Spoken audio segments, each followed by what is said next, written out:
عليكم ورحمة الله وبركاته.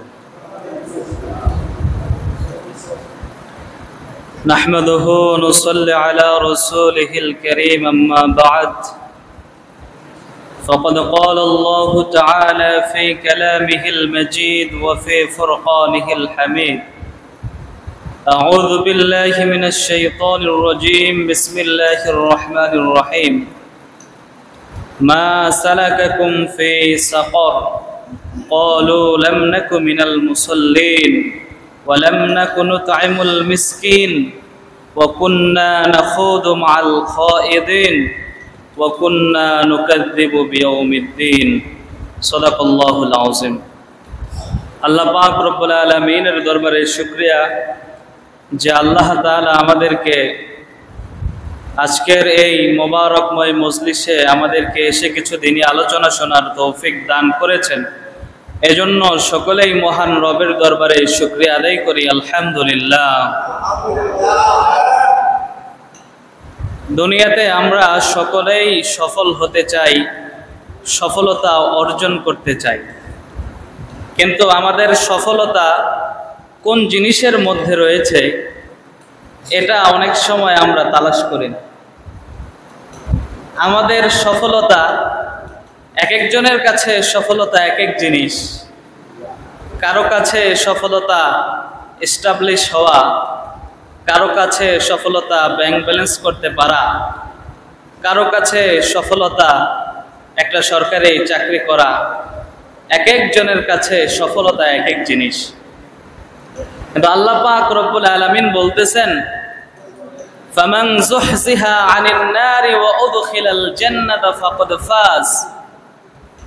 যে নিজেকে জাহান্নাম থেকে বাঁচাতে পারলো আর জান্নাতে প্রবেশ করাতে পারলো সেই সফল কাম।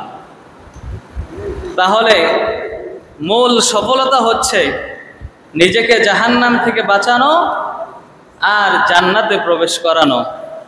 এর চাইতে বড় সফলতা একজন মুমিনের আর হতে পারে না। আর আমরা মুসলমান, আল্লাহ পাক রব্বুল আলামিন আমাদেরকে মুসলমান হিসেবে পাঠিয়েছেন। এটা আমাদের জন্য বিশাল বড় একটা পরিচয়, কিন্তু নামে আমি মুসলমান এই পরিচয় দিয়েই শুধুমাত্র মুক্তি পাওয়া সম্ভব নয় যে শুধু আমি মুসলমান।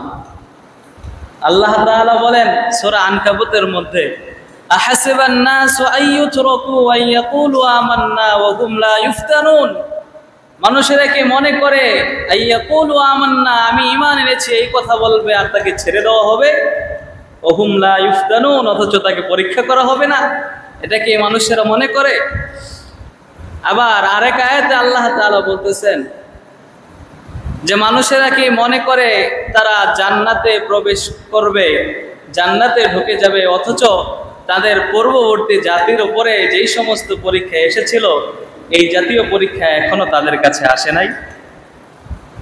তো তাহলে শুধু মুসলমান, নিজেকে মুসলমান বলে পরিচয় দিলাম, এই পরিচয়টুকুই আমার জন্য যথেষ্ট নয়, বরং মুসলমানিত্ব আমার নিজের জীবনের মধ্যে বাস্তবায়ন করতে হবে।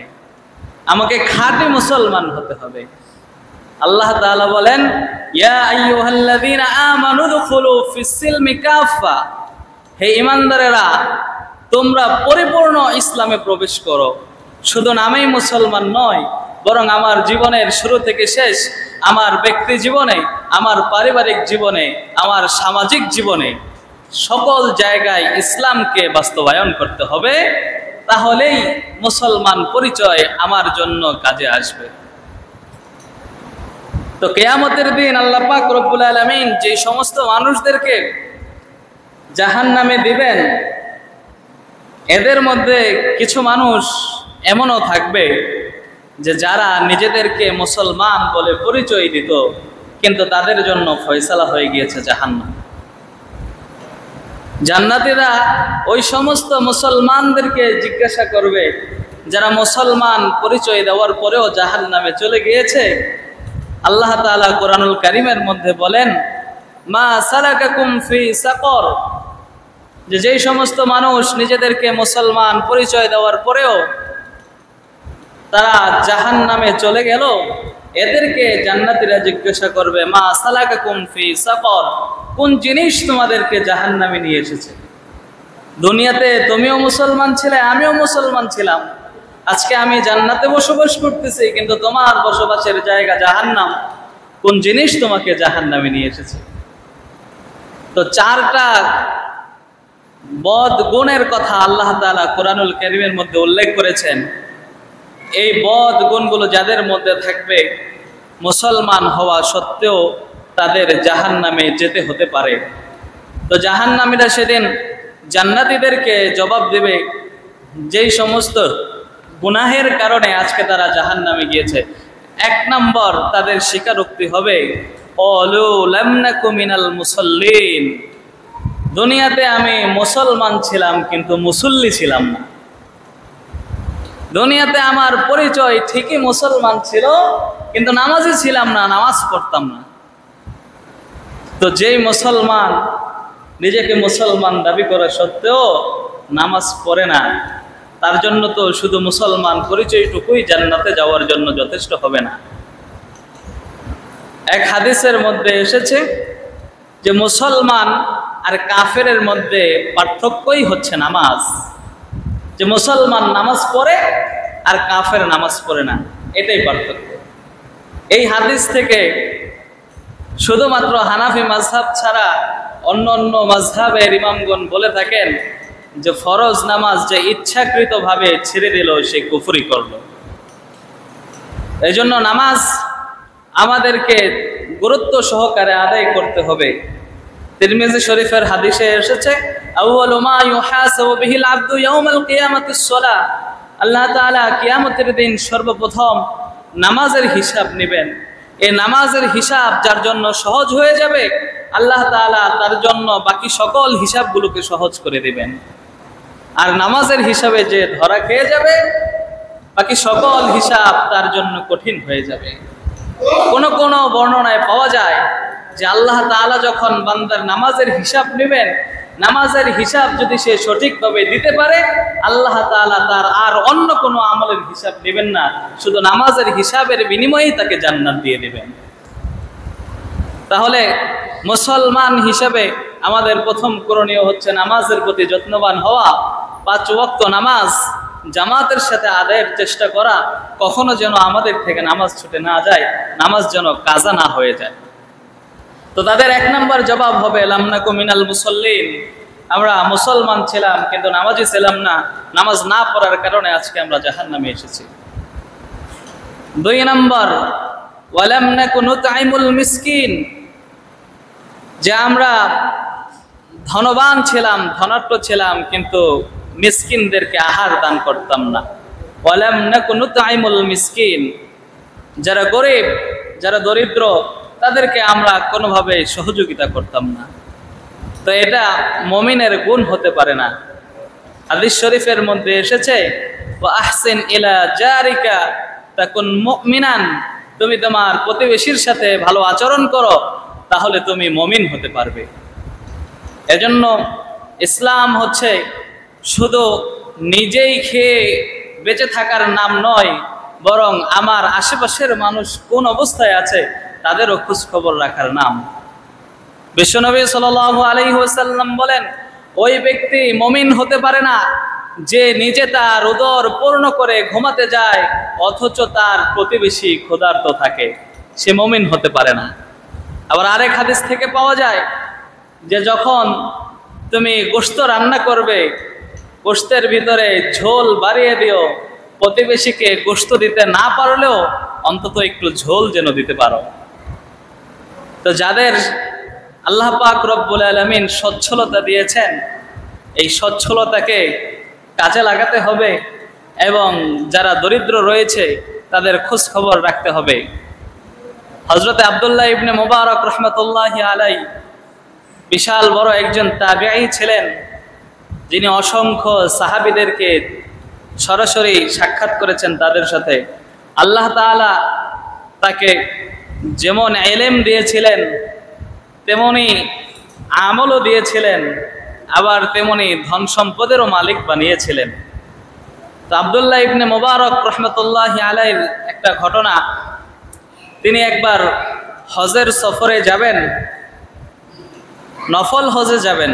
ফরজ হজ তিনি আগেই আদায় করে নিয়েছেন, নফল হজে যাওয়ার জন্য প্রস্তুতি নিচ্ছেন, টাকা পয়সা সব কিছু জোগাড় করা শেষ।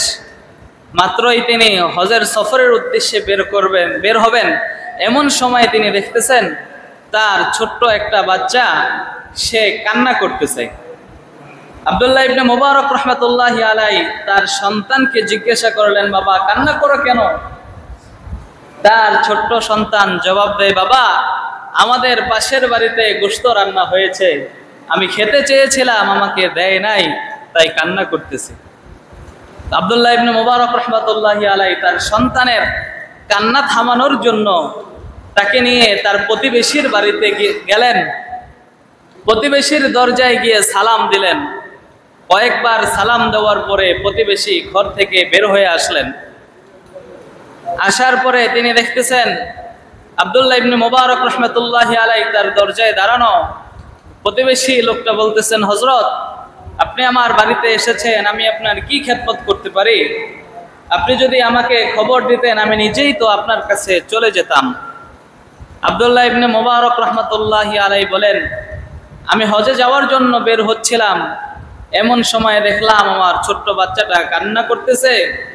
তার কাছ থেকে জানতে পারলাম যে তোমার বাড়িতে নাকি গোশত রান্না হয়েছে, আর আমার বাচ্চাটা খেতে চেয়েছিল, তুমি দাওনি।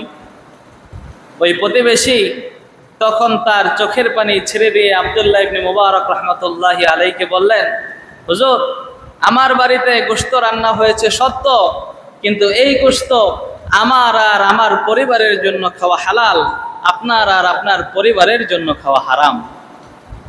আব্দুল্লাহ ইবনে মুবারক রহমতুল্লাহি আলাইহি তাকে জিজ্ঞাসা করলেন, এটা কেমন গোশত হতে পারে যেটা আমাদের জন্য হারাম আর তোমাদের জন্য হালাল? ওই প্রতিবেশী তখন জবাব দেয়, আজ থেকে 3 দিন যাবৎ আমার বাড়িতে কোনো প্রকারের খাবার নেই। আমি 3 দিন কাজের সন্ধানে বের হয়েছি, সারাদিন কাজ তালাশ করার পরেও একটা কাজ খুঁজে পাইনি। একে একে যখন 3 দিন চলে গিয়েছে, ক্ষুধার যন্ত্রণায় যখন মারা যাওয়ার উপক্রম হয়ে গিয়েছি, মারা যাব, এমন সময়ে রাস্তা দিয়ে আসার সময় দেখলাম রাস্তার পাশে একটা মরা গরু পড়ে আছে, সেখান থেকে কিছু গোশত কেটে এনে রান্না করেছি নিজের জীবন বাঁচানোর জন্য আর পরিবারের সকলের জীবন বাঁচানোর জন্য। এখন এই গোশত যদি আপনার সন্তানকে না দিয়ে ভুল করে থাকে, হুজুর মাফ করে দিবেন। এই কথা শোনার পরে আব্দুল্লাহ ইবনে মুবারক রহমতুল্লাহি আলাইহির চোখে পানি চলে এসেছে যে আমার প্রতিবেশী 3 দিন যাবৎ ক্ষুধার্ত, অথচ আমি তার খোঁজ খবর নেইনি। আব্দুল্লাহ ইবনে মুবারক তাকে সেখানে দাঁড়া করে রেখে তিনি তার ঘরে চলে গেলেন। হজে যাওয়ার জন্য যেই টাকাগুলো তিনি জমা করেছিলেন, এই টাকাগুলো এনে প্রতিবেশীর হাতে দিলেন আর বললেন, ভাই তুমি আমার প্রতিবেশী হওয়া সত্ত্বেও 3 দিন তুমি না খেয়েছিলে, তোমার কোনো খোঁজ খবর আমি নিতে পারি নাই, তোমাকে সহযোগিতা করতে পারি নাই। কিয়ামতের দিন যদি আল্লাহ পাক রব্বুল আলামিন আমাকে জিজ্ঞাসা করেন যে তোমার টাকা পয়সা সত্ত্বেও তোমার প্রতিবেশী ক্ষুধার্ত ছিলে, তুমি খোঁজ খবর নেওনি, তখন আমি কোনো জবাব দিতে পারবো না। এই টাকাগুলো আপনি রাখেন, এগুলো দিয়ে আপনার পরিবারের খাবারের ব্যবস্থা করেন, বাকি টাকাগুলো দিয়ে ব্যবসা করে পরিবারের জীবিকা নির্বাহ করেন। আব্দুল্লাহ ইবনে মুবারক রহমতুল্লাহি আলাইহি ওই বছর আর হজে না গিয়ে তার টাকাগুলো প্রতিবেশীকে দিয়ে দিলেন।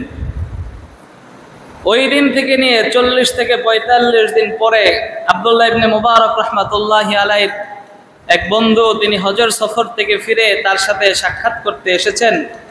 তখন তার বন্ধু তাকে জিজ্ঞাসা করতেছেন যে তুমি হজের সফর থেকে কবে ফিরেছ? আব্দুল্লাহ ইবনে মুবারক বলেন, আমি তো হজেই যাইনি, সফর থেকে ফিরবো কিভাবে? তিনি বললেন, এটা তো হতে পারে না, আমি যখন কাবা ঘর তওয়াফ করতেছিলাম আমি দেখলাম তুমি আমার সামনে দিয়ে তওয়াফ করতেছ। আমি যখন মিনা মুজদালিফায় গেলাম সেখানেও তোমাকে দেখলাম। আমি যখন আরাফার ময়দানে অবস্থান করতেছিলাম সেখানেও তোমাকে দেখলাম, অথচ তুমি বলতেছো তুমি হজেই যাওনি। ওই রাত্রিতে আব্দুল্লাহ ইবনে মুবারক রাহমাতুল্লাহি আলাইহিকে স্বপ্নে দেখানো হলো যে আব্দুল্লাহ ইবনে মুবারক, তুমি যে হজে না গিয়ে নফল হজের টাকাগুলো তোমার প্রতিবেশীকে দান করে দিয়েছিলা, এটা আল্লাহ পাক রব্বুল আলামিনের কাছে এত বেশি পছন্দ হয়েছে যে তোমার দানের উসিলায় ওই বছর তুমি হজে যেতে না পারলেও তোমার আকৃতি দিয়ে আল্লাহ তাআলা একজন ফেরেশতা পাঠিয়ে হজের সকল কাজগুলো বাস্তবায়ন করে দিয়েছেন।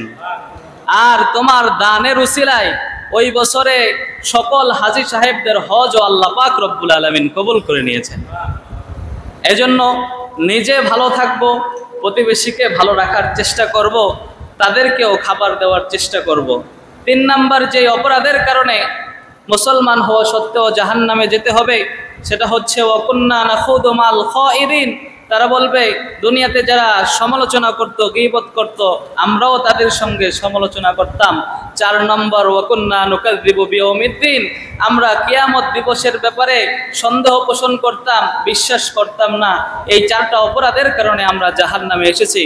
এজন্য আল্লাহ পাক রব্বুল আলামিন যেন আমাদের সবাইকে এই 4টা জিনিস থেকে বেঁচে থাকার তৌফিক দেন, পরিপূর্ণ মুসলমান হয়ে যেন কবরে যেতে পারি। আল্লাহ পাক রব্বুল আলামিন তৌফিক দান করুন। ওয়া আখির দাওয়ানা আলহামদুলিল্লাহি রাব্বিল আলামিন।